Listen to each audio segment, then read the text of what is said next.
औज़ुबिल्लाहिमिनश्शैतानिर्रजीम बिस्मिल्लाहिर्रहमानिर्रहीम। अस्सलाम वालेकुम डियर स्टूडेंट्स।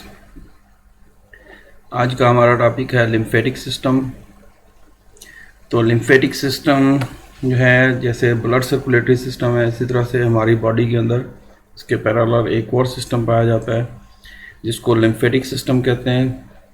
इसमें भी लिम्फ वेसल्स होती हैं, लिम्फ कैपिलरीज होती हैं और लिम्फ नोड्स होते हैं। जैसे ये कैपिलरी बेड है, तो इसमें इस तरह से ये जो ग्रीन कलर में दिखाई है ये लिम्फ कैपिलरीज हैं। अब इनका फंक्शन क्या है? एक्चुअली जो मटेरियल ये ब्लड वेसल्स वापस नहीं ले जा सकती टिश्यू फ्लूइड से, तो ये इसको कलेक्ट करते हैं। ये लिम्फ कैपिलरीज के ज़रिए से फिर ये ग्रेजुअली बड़ी होती जाती हैं, लिम्फ वेसल्स बनती हैं और फिर इसको अल्टीमेटली ये लिम्फ के अंदर जो थोरेसिक लिम्फ डक्ट है इसमें, और यहाँ से फिर ये बाजुओं की तरफ जो ब्लड वेसल बाजुओं से हार्ट की तरफ आ रही होती हैं सुपीरियर वेना कवा बनाने के लिए, उसमें ये पोर कर देते हैं। यानी वापस इस मटेरियल को जो ब्लड कैपिलरीज कलेक्ट नहीं कर पाती इकट्ठा करके वापस ब्लड सर्कुलेटरी सिस्टम में ही पोर करते हैं। So this system is responsible for the transport and returning of material from the tissues of the body to the blood. ये सिस्टम जो है ये मुश्तमिल है मुख्तलिफ चीज़ों पर। इसमें कौन कौन सी चीज़ें आ जाती हैं? एक तो इसमें लिम्फ कैपिलरीज हैं, फिर लिम्फ वेसल्स हैं, लिम्फाइड मासेस, यानी इसी सिस्टम में कुछ मासेस हैं जिसमें स्प्लीन भी आ जाती है, और इसी तरह से ये थाइमस ग्लैंड भी आ जाते हैं, इनको लिम्फाइड मासेस कहते हैं।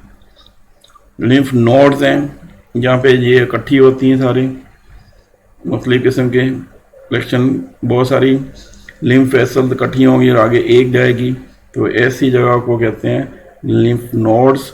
और फिर इसके अंदर जो लिक्विड होता है ये वो सेम लिक्विड है जो ब्लड कैपिलरीज से निकल के टिश्यू फ्लूइड में जाता है और फिर ये कलेक्ट करती हैं, यानी इसकी कंपोजिशन सेम है। तो ब्लड कैपिलरीज या ब्लड वेसल के अंदर होगा तो हम इसको नाम देते हैं ब्लड प्लाज्मा। जब निकल के ये टिश्यूज़ में जाता है तो इसको टिश्यू फ्लूइड या इंटरस्टिशियल फ्लूइड कहते हैं, और जब ये लिम्फेटिक सिस्टम में आता है तो इसी को हम लिम्फ नाम देते हैं। तो इसकी कंपोजिशन ऑलमोस्ट सेम होती है ब्लड प्लाज्मा की तरह।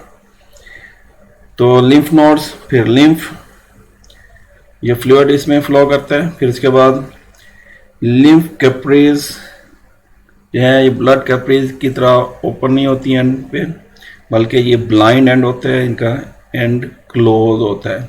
लेकिन इनके जो वाल्व हैं 1 सेल थिक हैं, इनकी intercellular spaces blood capillaries की निस्बत ज़्यादा बड़ी होती हैं, इसलिए ये जो मटेरियल्स हैं आसानी से जो कैपिलरीज में वापस रिटर्न नहीं होता, तो ये लिम्फ वेसल में आसानी से चले जाता है।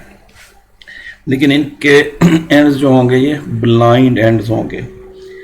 तो ये जो प्रेशर है किस वजह से बनता है? इंटरस्टिशियल फ्लूइड जो माया निकला है कैपिलरीज से, तो यहाँ पे जितना ज़्यादा निकलेगा उतना ज़्यादा प्रेशर होगा, और इस प्रेशर की वजह से ही ये फ्लूइड या इंटरस्टिशियल फ्लूइड जो है ये लिम्फ कैपिलरीज में आएगा, और जो ये फ्लूइड लिम्फ के अंदर इकट्ठा होगा इसको आप लिम्फ कहेंगे।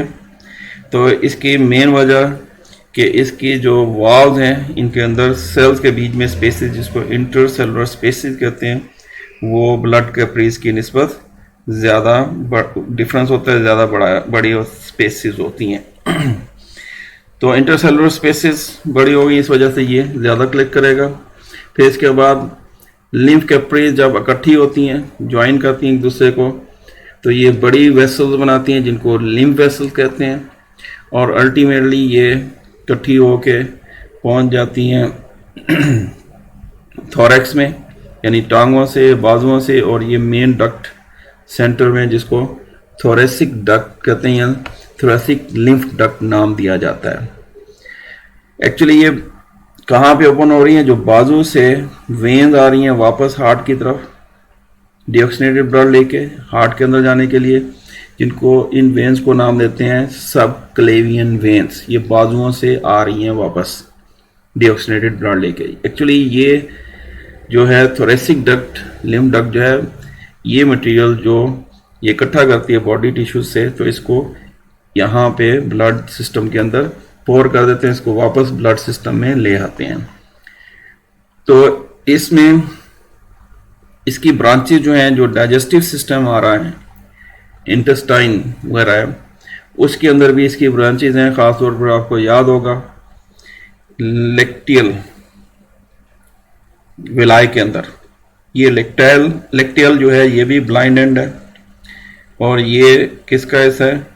लिम्फेटिक सिस्टम का, जो लिम्फ वेसल से आगे ये लिम्फ कैप्री की शक्ल में जिसको विलाय के अंदर है, तो हम इसको लेक्टियल नाम देते हैं।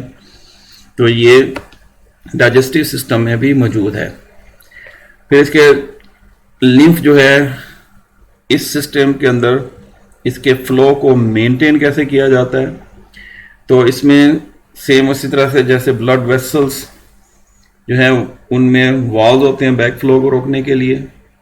दूसरा, उसमें ब्लड प्रेशर कैसे डेवलप करते हैं? तो हमारे मसल्स, हमारी ब्रीथिंग, हमारे डाइजेस्टिव ट्रैक्ट में जो मूवमेंट है उसकी वजह से ये ब्लड को फ्लो मिलता है। तो सेम इसी तरह से इसमें भी स्केलेटल मसल्स, मूवमेंट ऑफ विसरा यानी सॉफ्ट बॉडी ऑर्गन, यानी डाइजेस्टिव ट्रैक्ट के बॉडी ऑर्गन हो गए, लंग्स हो गए यानी ब्रीथिंग मूवमेंट, और फिर बैक फ्लो को रोकने के लिए इसके अंदर वाल्व्स मौजूद हैं। फिर इन पाथवे यानी डायरेक्शन इसकी एक ही होगी, वाल्व्स बैक फ्लो को रोकेगा, लेकिन कुछ पॉइंट्स पे कुछ मासेस हैं, लिम्फ वाइड मासेस या लिम्फ मासेस भी इनको नाम दिया जाता है, ये भी मौजूद हैं। और